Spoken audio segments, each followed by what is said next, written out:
Nancy Armour is a sports columnist for USA Today Sports. She's covered 11 Olympics games, and she'll be heading to Rio tomorrow. All right, Nancy, so let me ask you about this, and I want to talk to you about you going to Rio in just a second.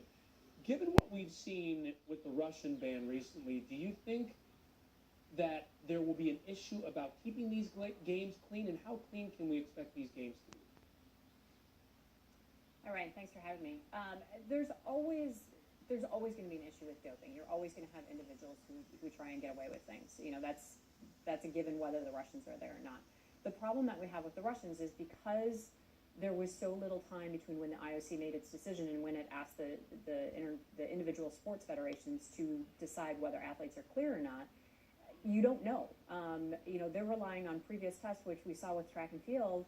Those weren't necessarily reliable. So yes, they have been tested outside of Russia. They have been tested in international competitions, but there's been so little time to vet this that we don't know. And with a state-sponsored doping program like this, it goes across the board.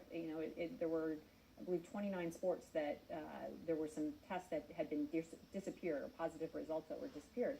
So we don't know who's clean and who's not, and that's the biggest issue with the Russians competing. And then there's the issue of what the game experience will be like. All the issues that people have been talking about, Zika, security, all those things have been well documented.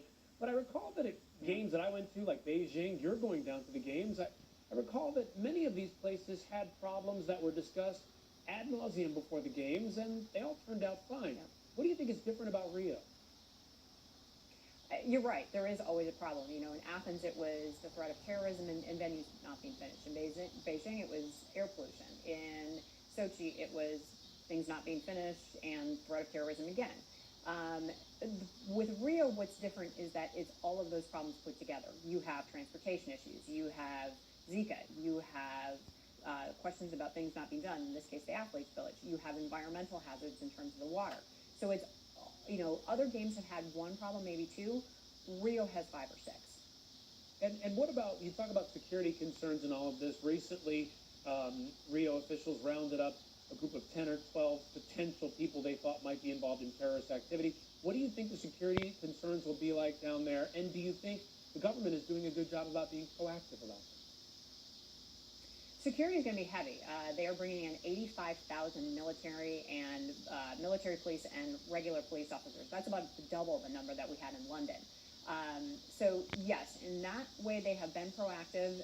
The plot that they uncovered a couple weeks ago, there wasn't really a whole lot of organization to that. So I think the bigger fear or the bigger concern is going to be street crime. And we've already seen that. We had a couple of Spanish sailors mugged. We had some Australian Paralympians also mugged.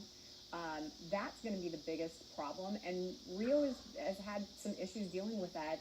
Their crime rate has been skyrocketing in the last year or so, and they've had trouble getting a handle on that. So Nancy, now, whether the influx... Go ahead. Whether the influx of officers that they have coming in, whether that's going to make a difference or not, remains to be seen.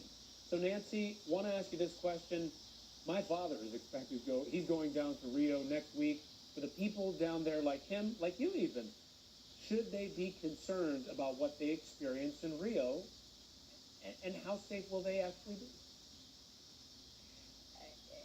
We make a lot about this, and a lot of doom and gloom predictions, but at the end of the day, there is going to be a very heavy police presence. Do you have to pay attention to things? Do you have to be aware of your surroundings? Absolutely.